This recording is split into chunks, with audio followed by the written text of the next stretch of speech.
शोएब और आपको वेलकम करती हूँ हमारे मेहमान में। आज आपकी मुलाकात एक ऐसी शख्सियत से करवाने लाई हूँ जो कि बहुत इंटेलिजेंट भी हैं, कम गो भी हैं, बहुत सारी क्वालिटीज़ भी हैं, आसानी से यकीन कर लेते हैं और धोखे भी इन्होंने बहुत खाए हैं। तो हम सभी ऐसे इंसान की बात सुनना चाहते हैं। देखते हैं कि उन्होंने अपना सफ़र कैसा गुजारा। 40 साल का, almost 4 decades of being a politician. बनना तो वो इंजीनियर चाहते थे, मगर कैसे बने सियासतदान। हैदराबाद से कराची का सफ़र, इंजीनियरिंग से पॉलिटिक्स का सफ़र और अब MQM पाकिस्तान से PSP तक का सफ़र। आप पहचान गए होंगे। आपकी मुलाकात करवाने आई हूँ अनीस कायम खानी साहब से। उनके घर पर हम मौजूद हैं, तो चलते हैं, करते हैं उनसे कुछ दिल की बातें। आइए मेरे साथ।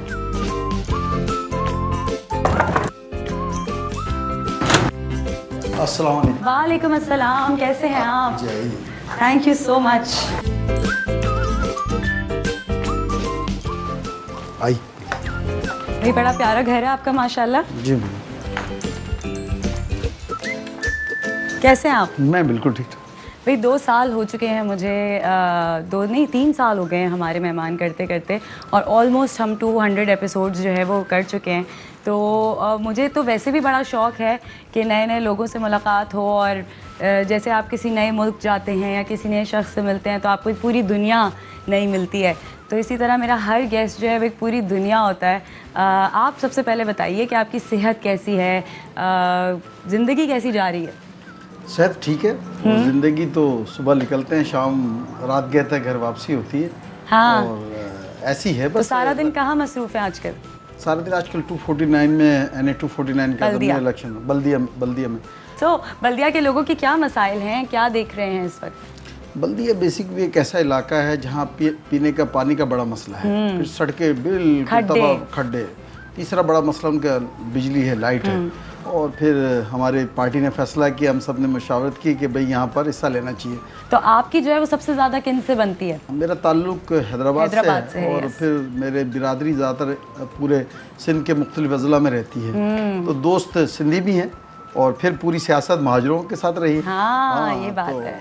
फिर अब जो है वो PSP जब से बनी है तो अब पंजाबियों से भी दोस्ती है, पठानों से भी दोस्ती है, बलोचों से भी दोस्ती है, एरिया बढ़ा दिया, और हज़ारे वालों से भी दोस्ती है, कश्मीरियों से भी दोस्ती है। अभी मैं गिलगित होकर आया हूँ, बड़ा ज़बरदस्त लोग हैं। क्या बात है। और उनसे भी दोस्ती है। बचपन कहाँ गुजारा? हैदराबाद में ही गुजारा हमेशा? वहीं पैदा हुए? नहीं, मैं पैदाइश मेरी एक थरपारगर का एक कस्बा है जुड्डो। मेरे नाना वहाँ रहते थे। अच्छा। और बेसिकली जो है वो हम हिजरत करके जो है वो पन्नू आकिल आ गए। तो मेरे वालिदैन जो है और मेरा ख़ानदान पन्नू आकिल में आबाद हुआ।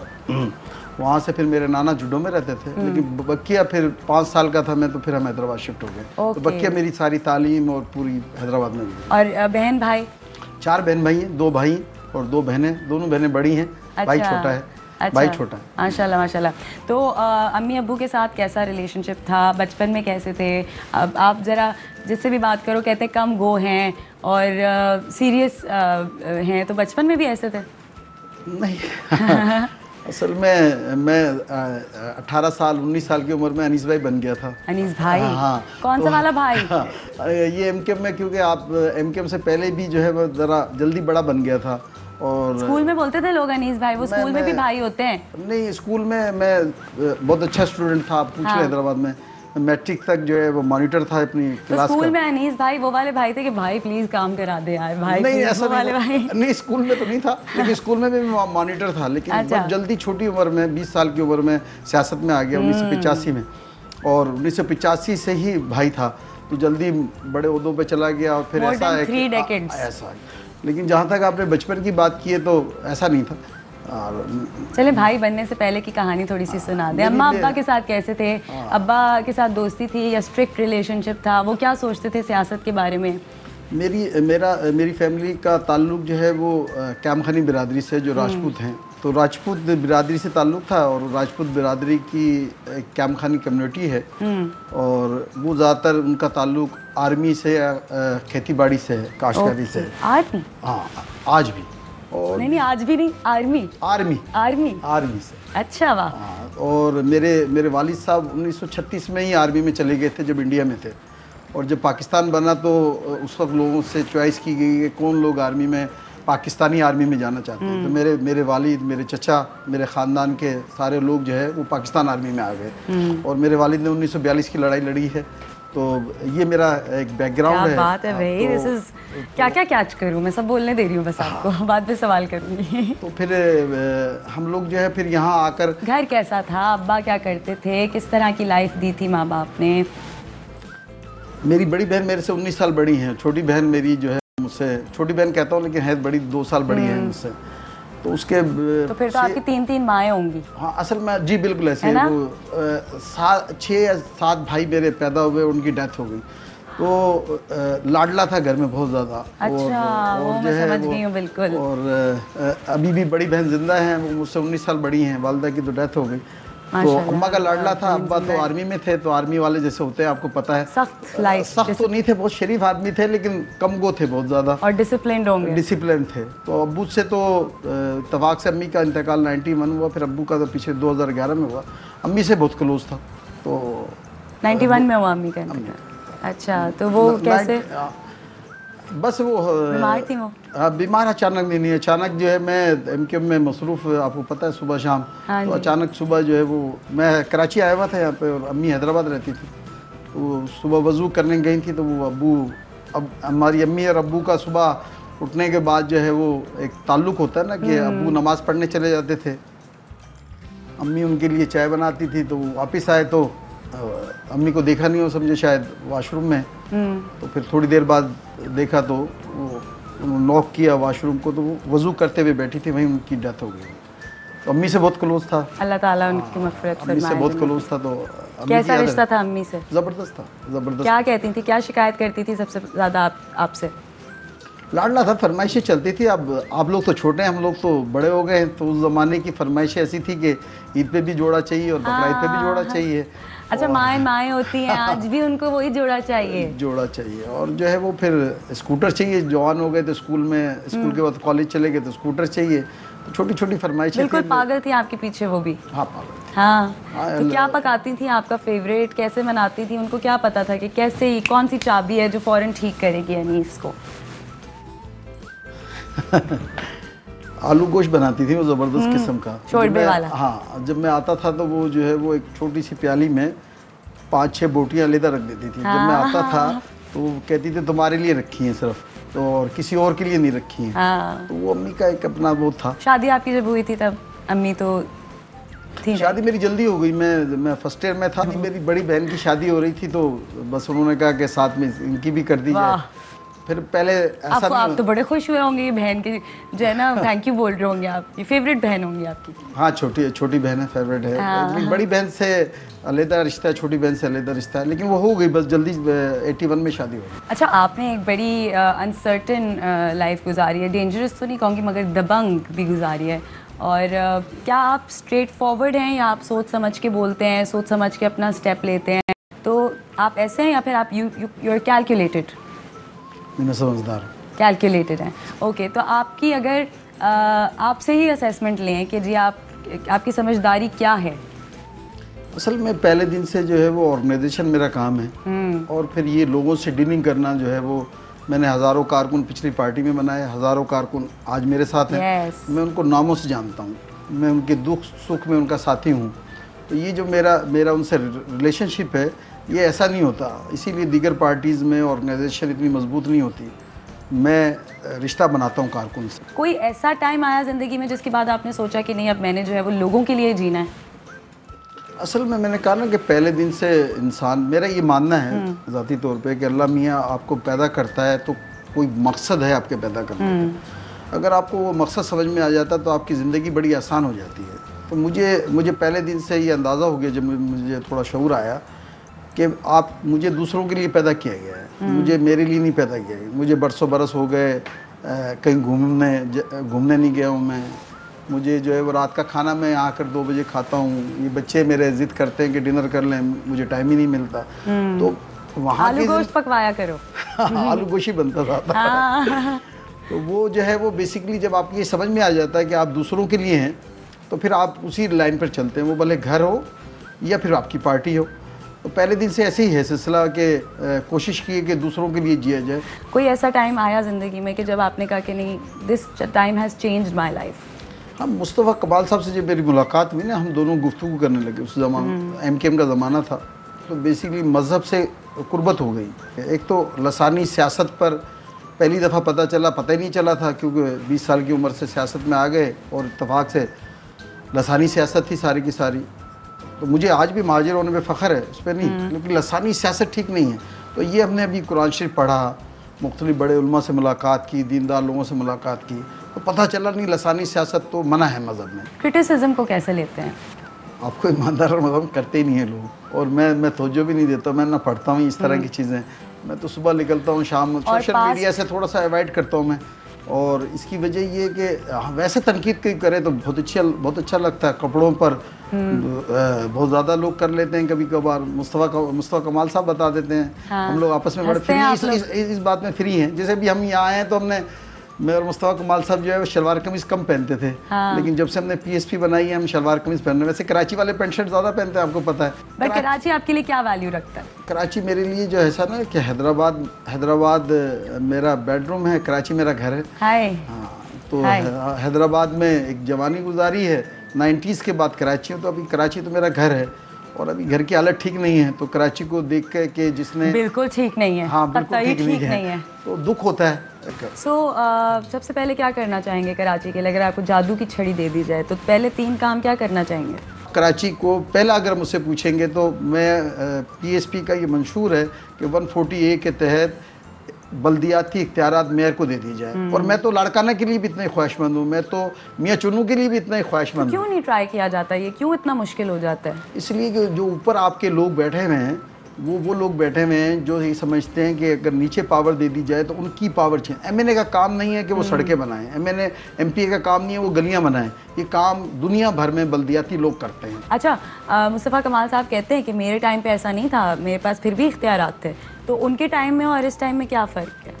असल में उन्होंने 300 अरब रुपये खर्च किए हैं, तो इन्होंने 100 अरब से ज़्यादा तो इन्होंने भी खर्च किए। मुस्तफ़ा कमाल इंतहाई ईमानदार मेयर था, उसने 1 रुपया नहीं उठाया। उसका दुश्मन भी, इन्होंने पैसे भी खा लिए हैं, और जो पैसे मिले हैं उनको भंगी स्वीपर तक तो काम नहीं कर रहा था यहाँ पर। मतलब कचरा नहीं उठ रहा था। ऐसा कैसे हो सकता है कि इतने पैसे में कचरा नहीं उठे?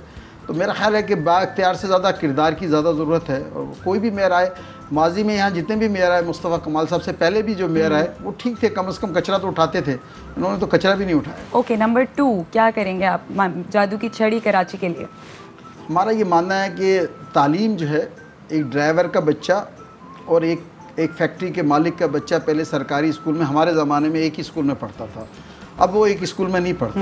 कोई भी बच्चा अब सरकारी स्कूल में नहीं जा रहा। तो अगर मुझसे पूछे तो फौरी तौर पे सरकारी स्कूल जो है वो बहाल किए जाए, और वहाँ पर सूबे का वज़ीर आला और मेयर का बच्चा और एक चीफ सेक्रेटरी का बच्चा भी उसी स्कूल में जाए जिस ड्राइवर का बच्चा जिस स्कूल में जाता है। आप स्कूल में कैसे थे? पढ़ने का शौक था? ज़बरदस्त था स्कूल। क्या बनना चाहते थे स्कूल में जब थे?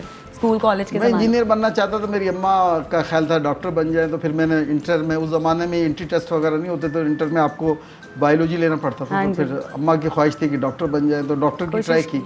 फिर कैसे सियासत में आ गए? अम्मा ने क्या कहा? सियासत में ऐसे आ गए कि ज़्यादती थी थोड़ा सी। मैं क्योंकि हैदराबाद में पढ़ रहा था उस ज़माने में, ये एंट्री टेस्ट नहीं थे, कोटा सिस्टम आ गया था, तो मेरी जो परसेंटेज आई वो इतनी थी कि मैं डॉक्टर बन सकता था, लेकिन मुझे एडमिशन नहीं मिला। और एक मेरे दूसरे डिस्ट्रिक्ट के 54 वाले को एडमिशन मिला। यही वजह थी MKM में जाने की। MKM जो है वो रिएक्शनरी जमात थी, बेसिकली उर्दू बोलने वाले महाजिरों के लिए रिएक्शनरी जमात थी। हाँ। और जब आपको इस बुनियाद पर, सिर्फ ज़बान की बुनियाद में, पाकिस्तानी हूँ, जैसे कुछ लोग मिलके प्रोटेस्ट करते हैं, ऐसे ही। तो फिर वो जब MKM ने नारा लगाया और उर्दू बोलने वालों को ये सब कोटा सिस्टम और ये सब एहसास महरूमी की बात की, तो हम भी क्योंकि उसका शिकार हो चुके थे, मेरा एडमिशन नहीं हुआ तो मुझे भी गुस्सा था, तो इसने रिएक्शनरी बनाया, तो वो MKM में आ गए। जल्दी थी, 20 साल उम्र थी। तो जिस दिन ये सब फैसला किया था उस दिन अम्मी कहाँ थी? किसको आके बताया? क्या किया? क्या सोचा? डर नहीं लगा? अम्मी को बाद में पता चला, जब पहली दफ़ा छापा पड़ा पुलिस का। कब की बात है ये? 86 की बात है। 86 के लास्ट में जब अल्ताफ़ साहब अरेस्ट हो गए, 1986 में अल्ताफ़ साहब अरेस्ट हो गए। 31 अक्टूबर 1986 का जलसा था, तो फिर पहली दफ़ा आर्मी का ख़ानदान था, सब इकट्ठे हो गए, क्लास हो गई, खड़े हो जाओ। घर पे पुलिस कैसे आ गई, हाय हाय हाय। तो डांट डपट शुरू हुई। तो अम्मी जो है वो हमारी राजस्थानी थी, तो पर्दा करती थी। अपने देवर जो मेरे चचा, हाँ। उन्होंने आके बजाय डांट के सपोर्ट की अम्मी ने। हाँ, मुझे पता था। हाँ, बेटा है, कोई चोरी थोड़ी की है, सियासत में तो छापा पड़ा है। नहीं तो क्या, और क्या। तो इस तरह तो अम्मी ने सपोर्ट किया। सो यंग होते हुए ये गुस्सा था, अब गुस्से का क्या स्टेटस है? कम हो गया, बढ़ गया है गुस्सा? अब वो गुस्सा दुख में तब्दील हो गया कि अभी तक जो है वो 35 साल हो गए, मसले का हल नहीं हुआ। हाय, एक तो एंगर होती है, एक रेज होती है। रेज है आपके अंदर इस वक्त? इस वक्त जो है वो 35 साल सियासत की, आपको अंदाज़ा भी नहीं है ना कि मैं 92 के बाद घर में नहीं हूँ। ये भी मैं यहाँ अभी मुस्तफ़ा कमाल साहब के साथ ही रह रहा था। मैं भी, ये बच्चे मेरे, ये मेरा भतीजा है वो मेरे साथ रहता है, ये बच्चे उनके साथ मैं रह रहा हूँ। मैं जो है पिछले 27 साल से घर नहीं हूँ, और मैंने जो है वो जेलें काटी हैं, मैंने जिला वतनी गुजारी है, और आज भी मैं घर नहीं हूँ। मेरे जैसे जो मेरी एज के लोग हैं, नौजवान हैं, वो आज भी बहुत सारे मुल्क से बाहर रह रहे हैं या जेलें काट रहे हैं, उसके बावजूद मेरी कौम का मसला नहीं हुआ। तो ये मुझे दुख है। तो अगर पीएसपी कभी इत्तेहाद करे किसी पार्टी के साथ, मुस्तफ़ा कमाल साहब आपके पास आएंगे, जी बताएं कि हमारे लिए सबसे ज़्यादा फ्रूटफुल कौन सी पार्टी के साथ इत्तेहाद होगा, तो आप क्या, कौन सी पार्टी? जो हमारा मसला हल कर लेगा, मुझसे इत्तेहाद कर लेगा। अभी क्या लगता है कि कौन कर सकता है? अभी तो कोई नहीं कर रहा। अभी तो जो है वो कुछ लोग इस इलेक्शन में कराची से बड़ा मैंडेट दे दिया, लेकिन आज तक वो कराची एक दिन रात आकर रुके नहीं, मतलब तो बड़ा दुख की बात है। तो मोहब्बत मिली ज़िंदगी में? हाँ। और किस चीज़ को अपनी ज़िंदगी की सबसे बड़ी गलती कहेंगे? मैंने कहा धोखा हो गया। यकीन करना गलती कहेंगे? यकीन करना ही होता ना आपको। असल में इसको कोई फीलिंग कर नहीं सकता ना कि बंद जेल की काली कोठरी में इंसान 2 साल गुजारे, बंद कमरों में 3 साल अपनी ज़िंदगी, 1 साल का मतलब 365 दिन होते हैं। बताएं हमें उस कुछ टाइम के बारे में कि जब इंसान जेल में होता है तो उस पर क्या क्या गुजरती है। नहीं, जेल के साथ अपने माँ बाप को टाइम नहीं देना, अपनी बीवी बच्चों को टाइम नहीं देना, बीवी इंतज़ार कर रही है लेकिन आप अपनी सियासी मसरूफियत हैं, फिर आपने जेल काटी। मैंने कहा ना, जेल मायने जेल नहीं है, 365 दिन है, 2 साल मैंने जेल काटी है, फिर कई सालों तक जिला वतनी गुजारी है, फिर रूपोशी गुजारी है। तो ये सब कुछ इसलिए किया था कि अपनी कौम, अपनी कम्युनिटी के लिए अच्छा काम कर लें, हीरोज़ बन जाएं उनके। नहीं बन पाए ना, मतलब ज़्यादती हो गई, मतलब पूरी एक नस्ल तबाह बर्बाद हो गई, दूसरी नस्ल भी तबाह बर्बाद हो गई, तो बड़ी ज़्यादती हो गई। सबसे बड़ी अचीवमेंट कैसे कहेंगे अपनी ज़िंदगी की? पीएसपी मुस्तफ़ा कमाल।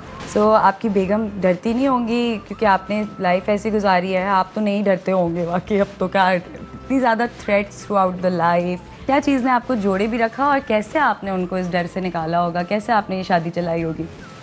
सिर्फ मैं ही राजपूत नहीं, वो भी राजपूत हैं। ओए होए, ये अच्छा जवाब था वैसे। हाँ, अब बहुत बातें होंगी कि चाय पानी भी पिलाएं मुझे। आइए चलें, आ जाए।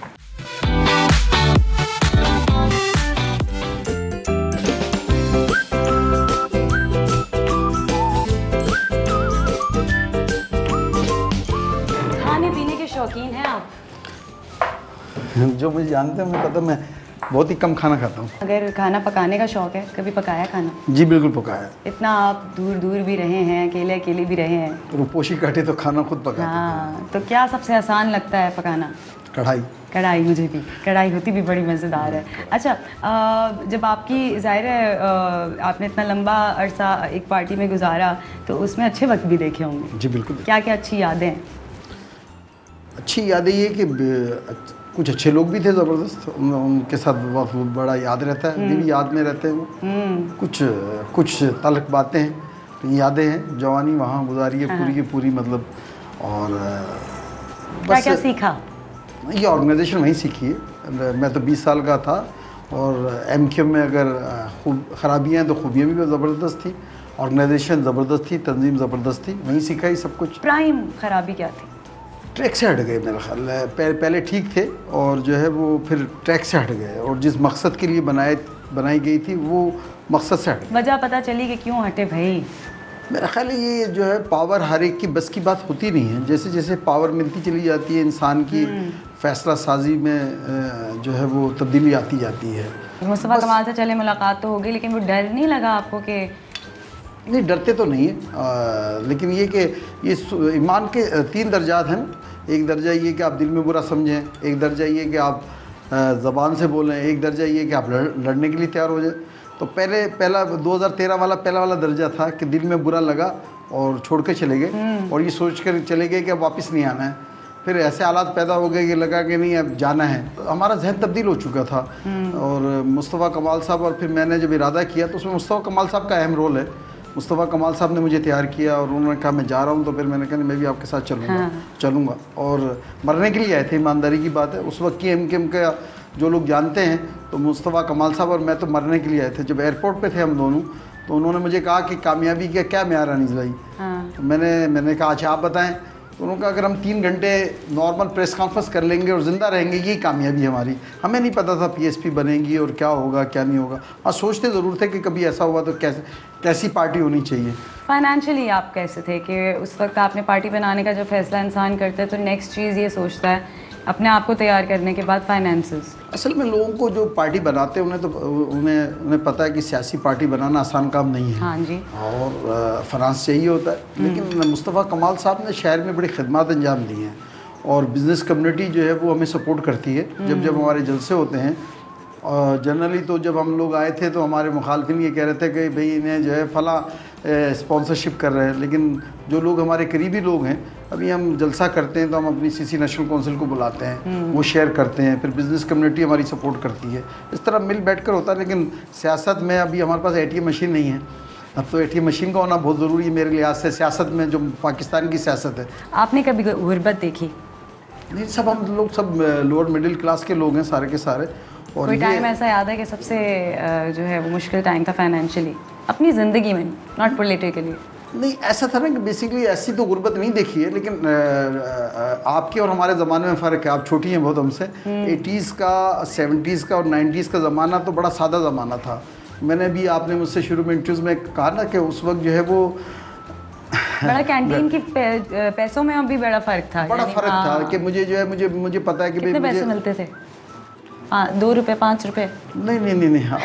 स्कूल में आपको लगेगा कि मैं बहुत मैं पूरी रिसर्च करके आई हूँ आपके बारे में। जब हम प्राइमरी में थे तो 4 आने मिलते थे। मैट्रिक में आए तो 1 रुपया था और फिर कॉलेज में आए तो फिर 10 रुपये हो गए।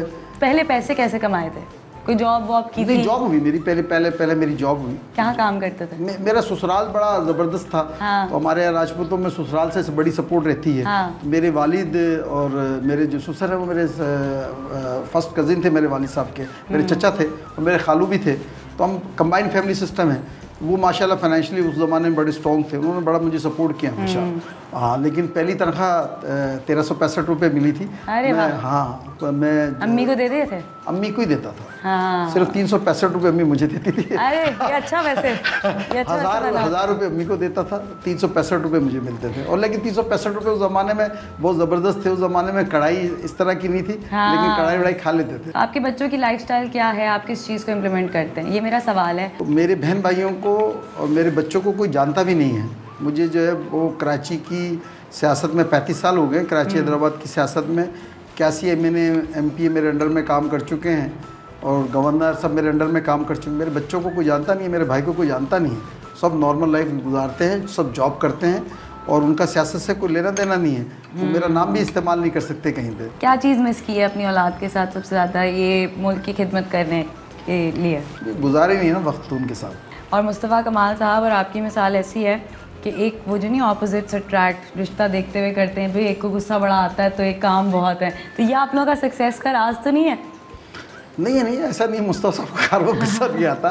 तो है लेकिन थोड़ा बहुत जज्बाती है। मेरा ये मानना है अगर लीडर इस तरह नहीं है तो वो लीडर ही नहीं है। मतलब मुस्तफ़ा कमाल साहब में यही तो खूबी है, जब भी तो उनको लीडर मान लिया ना। मुझसे छोटे थे। क्या है उनमें? क्या चाहते हैं कि भाई ये मेरी बात नहीं सुनता, ये सुन ले?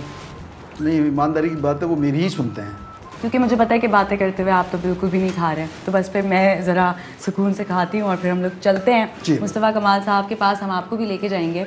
उससे पहले मैं कुछ मशवरे लेना चाहती हूँ आपसे, क्योंकि मुझे किसी ने बताया कि आप मशवरे देते हैं खूब लोगों को। सो आपने मशवरा देना है फैसल वावटा साहब को। कोई भी मशवरा हो सकता है कि अगर वो आपके सामने बैठे हों और आज वो सुन रहे हों, यानी आज समझने वाले हों, तो क्या कहेंगे? उनके सारी पैदा करें। सैयद गानी अगर हमारे साथ होते तो अच्छा होता। हाँ, शेख रशीद अब उम्र किस हिस्से में आगे तो मेरा ख्याल खुश रहे बस वो। मरियम नवाज। लेकिन अच्छी अभी मैं तो देखता हूँ। पोटेंशियल क्या देखते हैं उनमें? मुझे लगता है ओके। बिलावल? मैं सोचता हूँ कि कराची या लाड़काना या लाहौर और पेशावर का भी कोई बेटा जो है इतना बड़ा लीडर बन जाए और ये पार्टियाँ उनको भी इतना बड़ा लीडर बना दे, या मैं उनके घर क्यों नहीं पैदा हो गया किसी के घर पे। हाँ, ये मुझे रहता है। और मेरे बच्चे जो है वो भुट्टो साहब और बेनज़ीर साहिबा और शहबाज शरीफ और नवाज शरीफ को लीडर देखते रहे, और मेरे बच्चे जो इनको लीडर देखेंगे कि हम लीडर नहीं बन सकते। आमिर खान, ये कौन सा अदाकार की बात करें? नहीं। अच्छा, फारूक सत्तार। फारूक सत्तार साहब सीनियर है मुझसे, मैं हमेशा उनकी इज़्ज़त करता हूँ। बानी MKM, अल्लाह उनको हिदायत दे। नवाज शरीफ साहब को क्या एडवाइस देंगे? लड़ाई करना बंद करे, मुल्क के लिए सोचे, बच्चों के लिए सोचे। इमरान खान साहब को क्या? अब तो तब्दीली ले ही आए कम से कम। फवाद चौधरी साहब को क्या मशवरा देंगे? फवाद चौधरी साहब अच्छे आदमी, मुझे फवाद चौधरी भी बोलने में ठीक लगते हैं। हाँ, बोलने में ठीक लगते हैं थोड़ा, और अपनी पार्टी के बारे में भी इसी तरह बोलें जैसे दूसरों के बारे में बोलते हैं। आसिफ अली जरदारी, पता नहीं, लोग कहते हैं सब पे भारी हैं, पता नहीं मतलब भारी हैं। हैं। दो लोगों के बारे में सुना है कि बड़े ज़हीन हैं, एक आप और एक उनके बारे में। जी, ज़हीन, स्मार्ट। नहीं ज़हीन, मेरा मानना है ज़हीन स्मार्ट, इंटेलिजेंट कहेंगे ज़हीन को। इंटेलिजेंट आप किसी के फ़ायदे के लिए हो ना, अपने फ़ायदे के लिए तो नहीं होना है। मतलब मेरा मानना है कि आसिफ जरदारी साहब बड़े वो मैंने कहा ना बड़े लीडर हैं, मैं उनके बारे में और किसी की दिल आज़ारी में करना नहीं चाहता, पार्टी के चेयरमैन हैं, लेकिन इंसानों के बारे में सोचना चाहिए। इंसानों के बारे में सोचना चाहिए। सिंध में, मेरा ताल्लुक भी सिंध से है, सिंध में लोग जो है थर में अभी भी बच्चे जो है वो भूखे मर रहे हैं, सोचना चाहिए।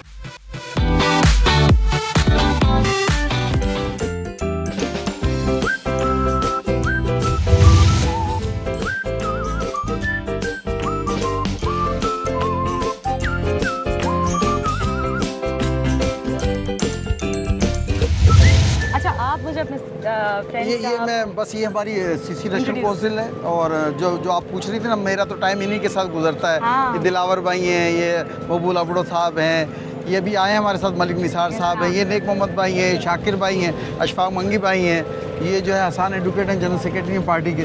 और वो कहाँ हैं जिनका इंतजार था सबको? अभी आए ना उससे मिलने हम। अच्छा, वो भी अंदर हैं, अंदर अपनी मीटिंग कर रहे हैं, वो ये आ रहे हैं इत्तेफाक से। आ गए। अस्सलाम वालेकुम। सबसे पहले अस्सलाम वालेकुम and welcome to the show. कैसे हैं आप? सब अल्लाह का शुक्र। आप मुझे थके से क्यों लग रहे हैं? मैं एक्चुअली वो नहीं थके नहीं, अब एक्चुअली कैंपेन चल रही है, इलेक्शन कैंपेन है, और इस इलाके का जितना हशर बुरा हुआ है, और तो वहाँ पर आप अगर एक जगह से दूसरी जगह जा रहे हैं तो आपकी ऐसी कंडीशन हो, ऐसी जगह हो। हाँ बिल्कुल, और क्या, बट कोई बात नहीं, मेहनत तो आप हमेशा से करते रहे हैं, हमने आपको देखा है। आपके क्या प्लान्स हैं, क्या सोचा है? सबसे पहले तो व्हाई डिड यू चूज़ बल्दिया? देखिए, जब हमने ये प्लान किया कि हमें इलेक्शन में हिस्सा लेना है यहाँ पर, तो फिर देन वी ऑल डिसाइडेड कि जी मुझे ही जाना चाहिए यहाँ पे।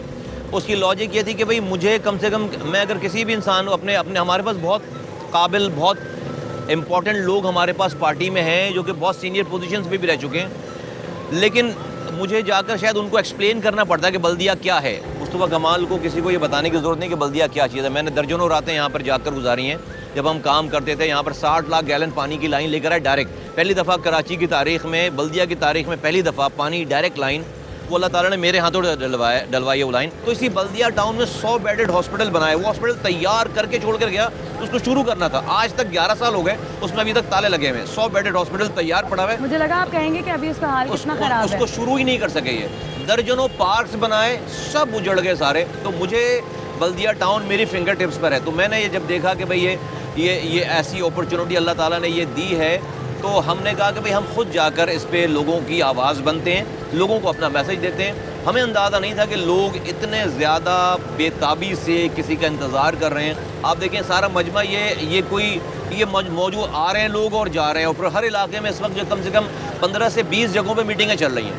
तो अल्लाह का शुक्र, अल्लाह ताला ने लोगों के दिलों में हमारी बात डाली है, और मैं समझता हूँ कि इस बल्दिया टाउन में अगर अल्लाह ताला ने हमें जिम्मेदारी दी तो इसको ठीक कर देंगे इंशाल्लाह। बता रहे थे कि 7.5 घंटे जो है वो दिन में बिजली जारी होती है। अभी भी हमने जनरेटर ऑन किया हुआ है, तो थोड़ा रहम करने की ज़रूरत है, और अल्लाह ताला से दुआ भी। मुस्तफ़ा कमाल साहब, आप मुझे बताइए कि पहले भी जब हमारी मुलाकात हुई थी और हमने प्रोग्राम किया था, तो यू वर क्वाइट कॉन्फिडेंट। लोगों का आपसे मोहब्बत करना एक तरफ, और वो जो चीटिंग की बात आप लोग करते हैं, वो एक तरफ, तो कोई पहरे लगवा रहे हैं आप लोग, कोई पहरेदार खड़े कर रहे हैं या सिर्फ कैंपेन कर रहे हैं सच्चे दिल से बस? नहीं, डेफिनेटली जो है वो हालात और वाक़यात के साथ इंसान सीखता है और वो तमाम लूप होल्स को कवर करने की कोशिश करता है जो लूप होल्स रह जाती हैं। तो मैं समझता हूँ कि ना वो हालात हैं ना हम वो हैं, ना हम वो हैं ना वो हालात हैं। जी, हम भी मुख्तलिफ हैं, हालात भी मुख्तलिफ। तो हालात भी बदल गए हैं, तो आप में क्या बदला है? हम मैच्योर हो गए हैं ज़्यादा, हम ज़्यादा सीख गए हैं, हमें ज़्यादा अल्लाह ताला ने तजुर्बात से गुजार कर जो है वो हमें ज़्यादा एक्सपीरियंसेस दे दी हैं सारी। मगर बचने का तरीका क्या होता है? जैसे रिगिंग एक टॉपिक है पूरी दुनिया में, तो जब आप पता चल जाता है कि भाई इस मुल्क में रिगिंग अगर होती है फॉर एग्जांपल, तो अगले इलेक्शन में उससे बचने के लिए क्या किया जा सकता है? देखिए, आप इसका कोई क्लासिफाइड कोई एक जनरल सा कोई तरीक़ेकार नहीं है, वो तो at that spur of the moment जो है वो आपको फैसला करना है। इसलिए तरह तरह की चीज़ें हैं उसमें ना, तो आपको हर तरह से उन तमाम चीज़ों को फोर्सी करके अपनी जिसे कहते हैं कि आपको अपनी तैयारी रखनी पड़ती है और हमने उन तमाम चीज़ों पर अपनी तैयारियाँ रखी हैं। आपके अलावा किसका चांस है यहाँ पर जो है सीट ले जाने का? मेरे अलावा हमारा ही चांस है। मेरे अलावा हमारे चांस। सिर्फ अग्रेसिव नहीं है, वो कॉन्फिडेंट भी है ना? तो लीडर का होना ज़रूरी होता है कॉन्फिडेंट। अगर मैं भाई से साहब तक की जर्नी के बारे में आपसे पूछूं तो उसकी 3 वजूहात बता सकते हैं, प्राइम रीजंस? मैं बहुत ज़्यादा चूँकि आजकल मैं इसको डिस्कस करता नहीं हूँ। Okay, sure. उनके ऊपर सारी, इसलिए कि वो हिस्ट्री बन चुके हैं और मुस्तफा कमाल का कोई नुकसान नहीं हुआ। आई होप कि अब ऐसी चीज़ें अल्लाह ताला हमारे हाथों से करवा दे कि मेरी अगली नस्लों के लिए कोई दुखों का मदावा हो सके सारा। अच्छा, आप दोनों के बारे में मैं भी इनको कह रही थी कि you are the fire and he is the water. नहीं, he is the fire, he is a volcano, you don't know him. Wow, really? He is not a fire, he is a volcano. हम तो उल्टा समझते हैं, हम कहते हैं जी मुस्तफा कमाल साहब ऐसी छोटी मोटी फुलझड़ी हूँ खामखी में। हाँ, आप दोनों के रिश्ते की खास बात क्या है? सच्चाई। क्या समझते हैं? एक दूसरे को भाइयों की जगह रखते हैं, बेस्ट फ्रेंड की जगह रखते हैं? हमारा रिश्ता वो किसी मटेरियलिस्टिक रिश्ता है नहीं, तो मेरे दिमाग में तो आज तक कोई चीज़ आई नहीं, कि मुझे पता है मेरे पास जो चीज़ है वो अल्लाह की दी हुई है, वो उसके ऊपर उसे कोई छीन नहीं सकता। अच्छा, और उनको गुमान नहीं आया, उन्होंने कहा कि यकीन करना ज़रूरी है। हाँ, तो मैं ये कह रहा हूँ कि हमें तो गुमान नहीं है कि हमारे पास जो कभी भी हमारा जो रिश्ता है उस सच्चाई में कभी ये वाला गुमान आया नहीं है। मैं कहता हूँ एज इंसान तो आती होगी चीज़ें, लेकिन जहाँ पर मटेरियलिस्टिक चीज़ें इन्वॉल्व हो जाए लोगों की, हमारे दरमियान कोई मटेरियलिस्टिक पर्सनल गेन है नहीं हमारा। डिफरेंस ऑफ ओपिनियन कहाँ आया था अभी लेटली? नहीं, ऐसा होता है कि बेसिकली हम बड़े लॉजिकल लोग हैं और दोनों बड़े समझदार हैं। ऐसा नहीं अपने मुंह से कर रहे हैं, तो जब कोई लॉजिकल बात ये कर लेते हैं तो एक दूसरे को कन्विंस करना पड़ता है। नहीं, कोई कन्विंस नहीं, हमें एकदम टक लगता है ये बात ठीक है। वो कोई ये करे या मैं करें, पता चल जाता है ये बात ठीक है, मान लेते हैं। 1 मिनट। पावर ऑफ अट्रैक्शन में कितना बिलीव करते हैं कि जो बोलोगे जो सोचोगे वो हो जाएगा? ऐसा नहीं है, जो बोलोगे मैं समझता हूँ कि भाई फिर अगेन वही बात आ जाएगी कि भाई ये इस दुनिया में एक पत्ता भी रब की मर्ज़ी के बगैर टूट कर नहीं गिर रहा, तो कुछ भी रब की मर्ज़ी के बगैर नहीं होता। हम तो सोचते हैं फिर रब से मांगते हैं कि भाई ये हो जाती हैं चीज़ें अल्हम्दुलिल्लाह। अब थोड़ी सी आपकी कंपैटिबिलिटी पे बात करते हैं। आपने इनके बारे में जवाब देना, उन्होंने आपके बारे में जवाब देना, आप ही ने बताना है कि सच बोला है कि नहीं बोला। आप बताइएगा, मुस्तफा कमाल को खाने में सबसे ज़्यादा क्या पसंद है? बिरयानी। सही है। आप बताइएगा इनका पसंदीदा रंग क्या है? मेरा ख्याल है ब्लैक और ब्लू। शायद ब्लैक और ब्लू। इनके फेवरेट हीरो को पता है आपको? हीरोइन का पीछे माधुरी पसंद है। वाह, क्या बात है। इनकी फेवरेट हीरोइन का पता है आपको? इन्होंने बताया नहीं। हीरो का, इनकी फेवरेट दुनिया में मुल्क के बारे में पता है आपको? मेरे ख्याल अगर Turkey.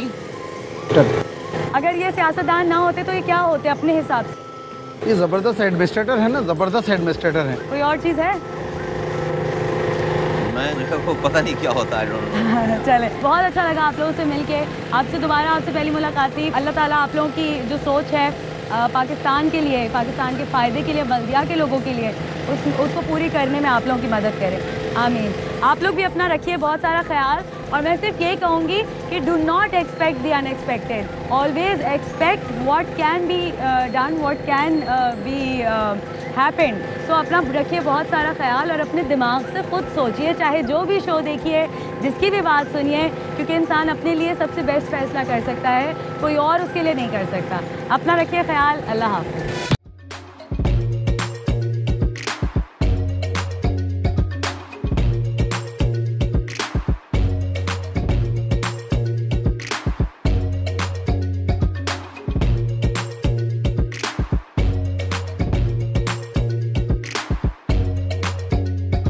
Adam saving up for a new toy for a trip to Disney World. A 70-year-old.